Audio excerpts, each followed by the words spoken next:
It's car con carne. Let's eat in the car. It's car con carne. And now here's the star of our show, James Van Alstyne.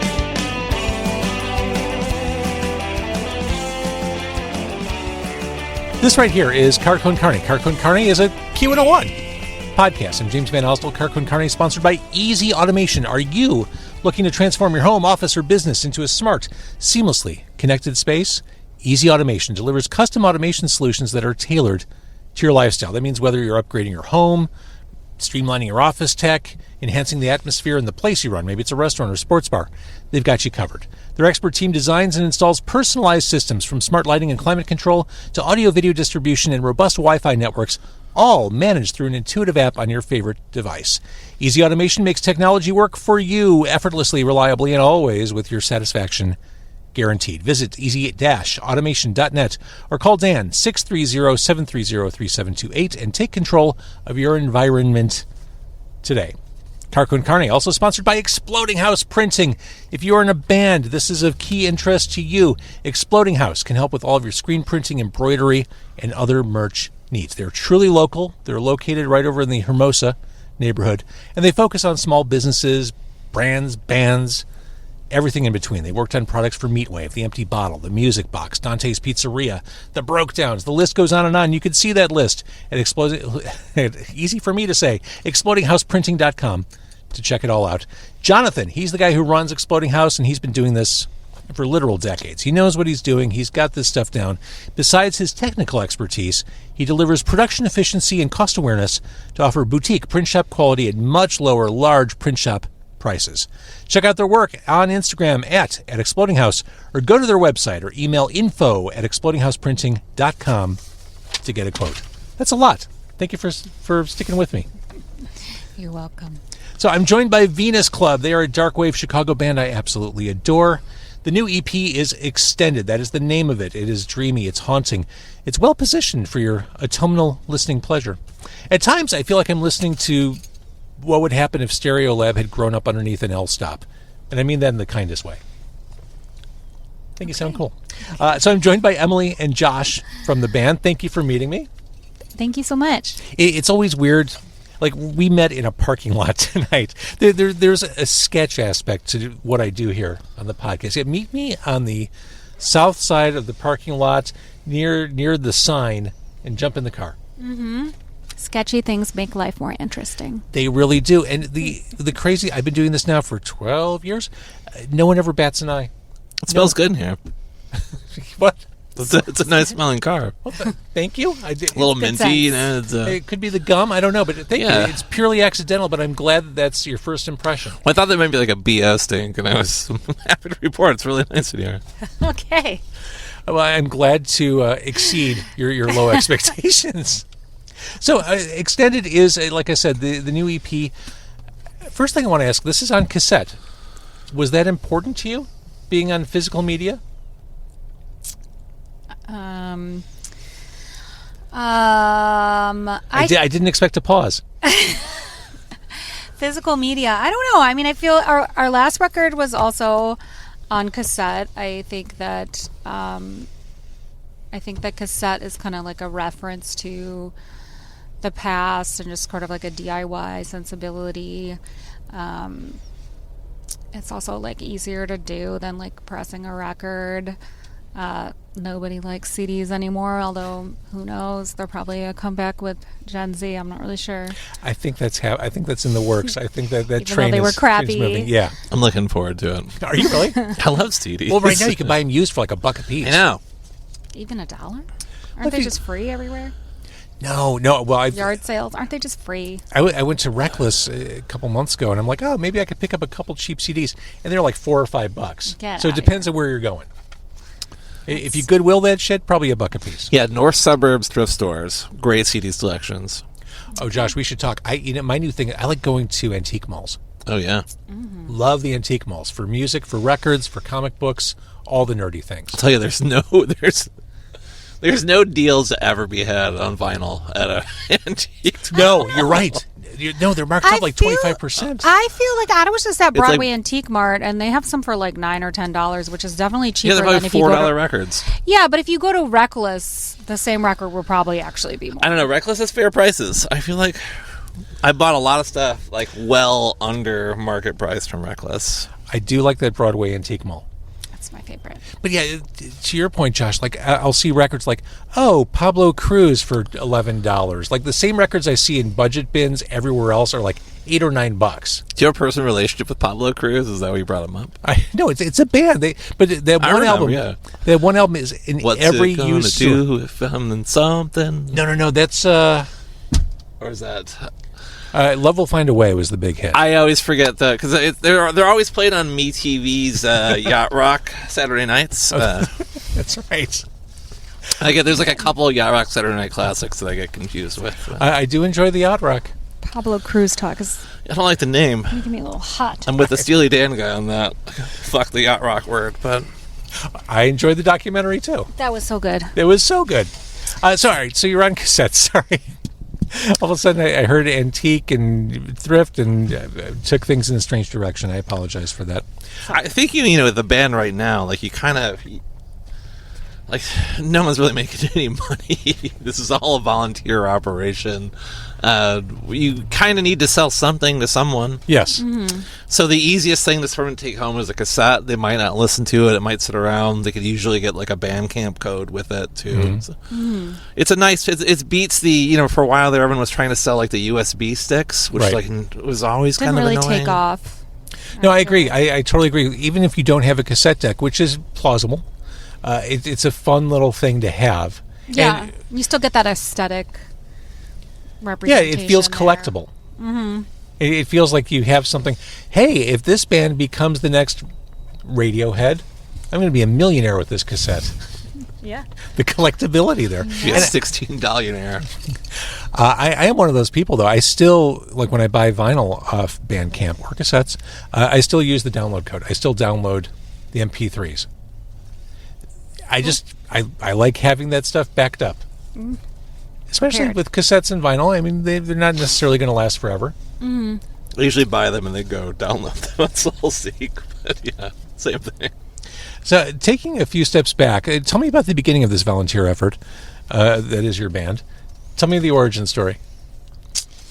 I think it was around 2014. I posted something on, it would have been Facebook. I just posted a post about looking to make stuff that was more synthesizer, maybe a little bit more dance music type. I'd come from like a very like guitar rock background. Definitely never been in bands before that had a drum machine or samplers or anything like that. And I posted something about, just kind of wanting to branch out and doing something different. And Josh was in my network. I don't think we maybe have met in person before. I'm not really sure. He shoved me in a vintage store one time. I did not shove you. What? Yeah, I was forced to buy some cups that you were partially responsible for breaking. Oh, was that okay? Whatever. I might have been drunk when I met you. I'm sorry. I was. As all good band stories start. I guess so. This is the first time I'm ever hearing this story. Okay. Also not true. Oh, it's not true? Okay. Do you want me to step out for a couple minutes if you want to synchronize stories? Oh, we're good. Okay. And then I remember it was a really hot day. We met in a park. We talked about music and our influences and just stuff that, we were into and our past projects and stuff like that. And I think we just started like fucking around, and we started with like a Ace of Base cover band for that annual show that happens, Covers for Covers, and this would have been like the 2014 version of it. And then So you covered Ace of Base songs. yeah, I think we had like 4 or 5 songs. Is that right, Josh? I only know the 2 hits. I know All That She Wants and The Sign. And then I think we also did Don't Turn Around, Oh my God. Yeah, there's another one that's really good. Living in too. Danger. Yeah. Living in Danger. We had a really interesting interpretation. I don't really think that many people got to appreciate it. Also with Kelly from Astro Bright. Yes, in the band my too. friend Kelly and my friend Nicole, who does a lot of cool music herself. There's another person in the band too, right?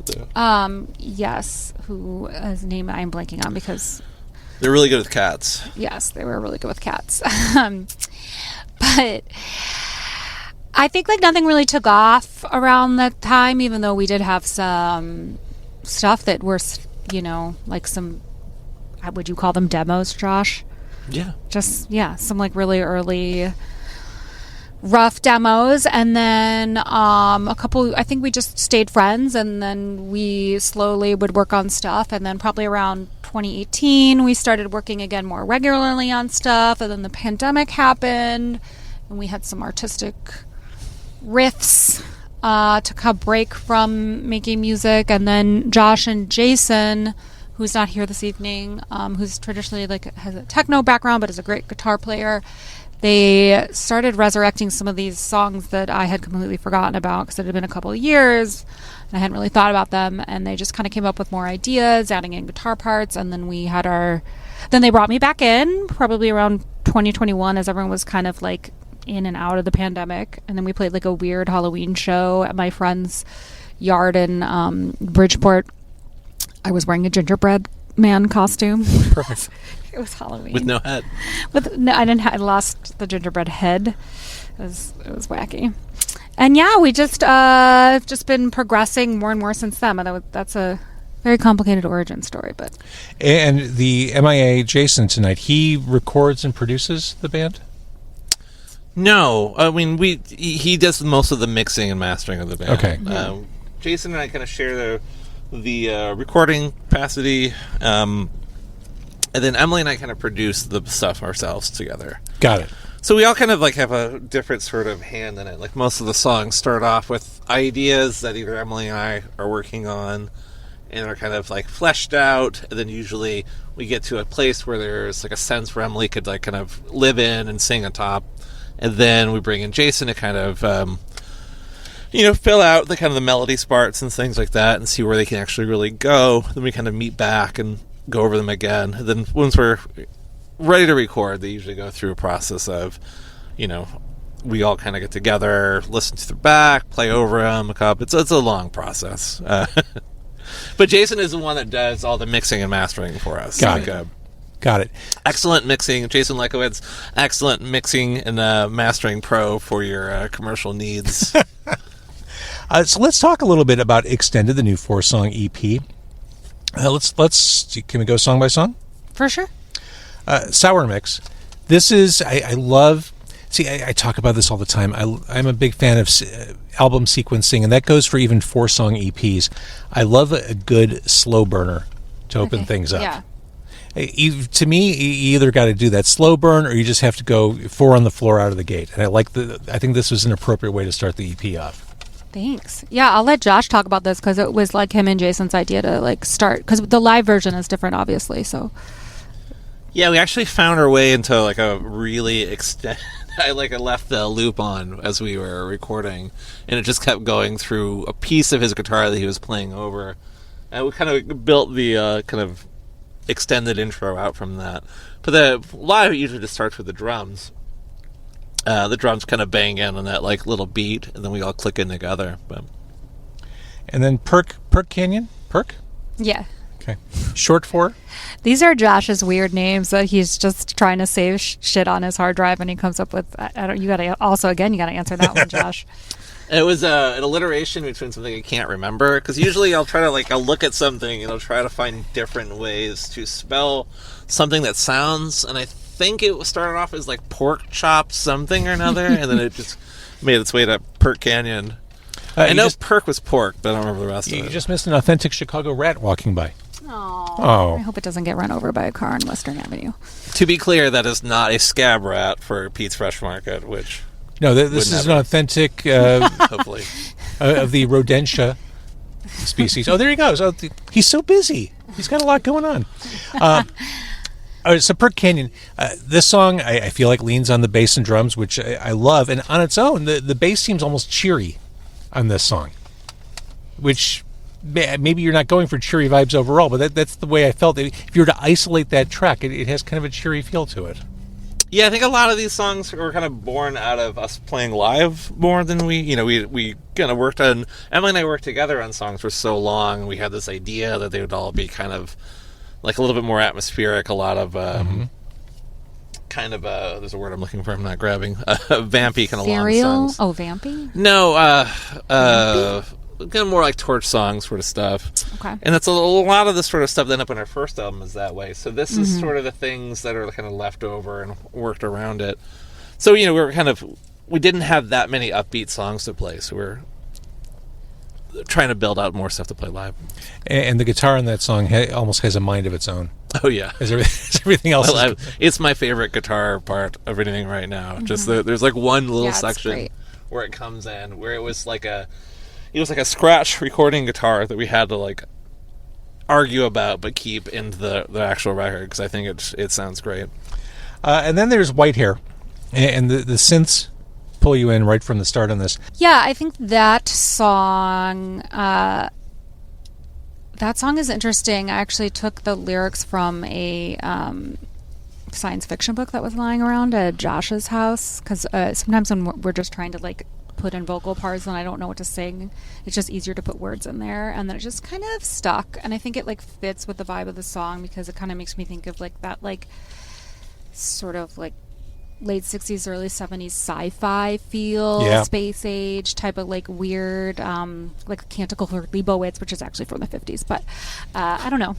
And I'm like drawing a blank on Canticle for Leibowitz. That's the first time. Why I just mentioned that book. Well, let's jump from there to Sylvia Plath, since we're on the literary.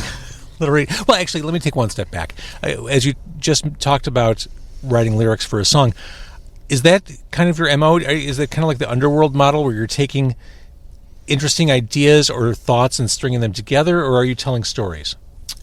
I think it just varies from song to song. There's some songs that I think are a little bit more born out of Josh's imagination, and maybe I let like the vibe of the song carry what gets written, and sometimes that does mean that I just like take something out of a page on his bookshelf and feel like that fits the music. But other things are just literally just what I'm experiencing in life and like want to write about. So it really just is from song to song. Depends. All right, well, given what you just said, I am concerned for you. My mind has taken me to some pretty dark places, and I must admit I have a fear of wide open spaces. Dark places is what wraps up. Yeah, you never lived here in the winter? Fair point. The Chicago becomes a pretty dark place. That's when bands are super productive. That's woodshedding time. Mm-hmm. That's when you master your craft instead of going outside into the cold, dark tundra. You referenced Sylvia Plath, and this one who, of course, brilliant woman, but suffered profound mental health issues. What was the approach there? So that was actually the first song that Josh and I ever started working on together, and it was way more. It was like definitely more of a dance song when it started out, even though like I was incredibly depressed, so the lyrics were like depressing. I think I had just lost a job. Josh had just, I also think, lost a job. It was just like not a good time in my life. This was like 12 years ago. Honestly, it was so long ago. And so like the beginning verse or maybe two are just kind of about that time in my life. And I just think the idea of like not envying Sylvia Plath is just like, I think it's really easy, especially as a young person, to like romanticize these heroes that we have. Like obviously a brilliant woman, or all the like 60s rock stars who all had like overdoses. Yep. And like the punks were all doing heroin. And I think when you're younger, like you don't understand the like, I don't think you maybe value life as much, and you don't understand the like gravity of following, of like wanting to be like these people that you might see are your heroes. And I think it's just kind of like this resistance to lean into a self-destructive way of thinking, if that makes any sense, and to just kind of sense. Like, try to stay grounded and appreciate like what you do have. And I don't want to stick my head in an oven. So it turns out tragedy is actually tragic. Yeah. Well, in line with the theme and what you're going for on this song, the guitar on this one, it just feels so lonely. On this one, it feels very haunting on this track in particular. So I think you captured. We spent a lot of time on that. 12 years. That song. Yeah. Well, the guitar on that, it really took a lot of time to. evolve. And I mean, I'm so proud of the work that we put into that sort of version of it. But Jason isn't here to speak of all the different versions of guitar he put together. And I'm, it's I think this song was like when Jason joined the band, he joined quite a bit later than Emilie and I have been working on stuff. So we never really thought about guitar being in the band. So it was a little bit hard to Interesting. Push guitar into stuff. So we had to kind of. This is, I think, one of the songs we worked the hardest on, trying to figure out where guitar fits into our music. And then it was kind of left on the wayside for 3 or 4 years until we kind of picked it up again recently for this EP.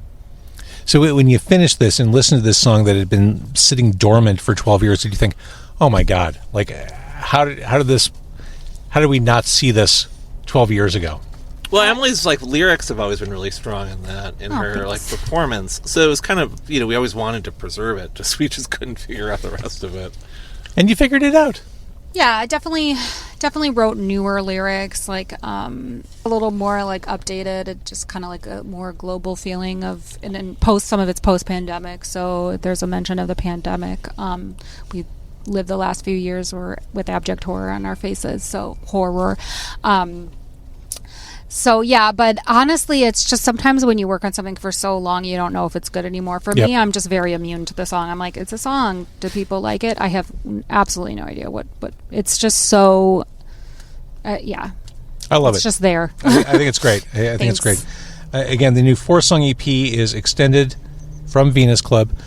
Live show coming up in November? Yeah, not till November. But if anyone wants to book us before then, let us know. Where are you going to be in November? At California Clipper with Giant Day and Sponge. It should be a fun show. I think our friend Sid is going to DJ as well. So it should be a nice, moody night. Perfect. Again, autumnal. Autumnal. Perfect for you. Okay, cool. And then are you writing as all this is going on too? Yeah, we've got a lot of stuff that we're still working on. So, yeah. Cool. Again, I love the EP. It is extended. You are Venus Club. Thank you for meeting on Cermak in a grocery store parking lot. Josh's idea. It's a lovely grocery. I was telling you both. We're at Pete's Market on Cermak. I'd never been. Yeah, the best price of dried beans you could find on the south side. It is a fantastic. It blows away the other big grocery stores in Chicago. It is lovely in there. It's really the produce display on the one on Western is a little bit nicer, but it's sponsored by Pete's as well. Too hard. It is. There's a taqueria in there, and they've got all the things. Even their liquor store looks lovely in there. But I digress. Thank you for doing this. Thank you so much. We had fun.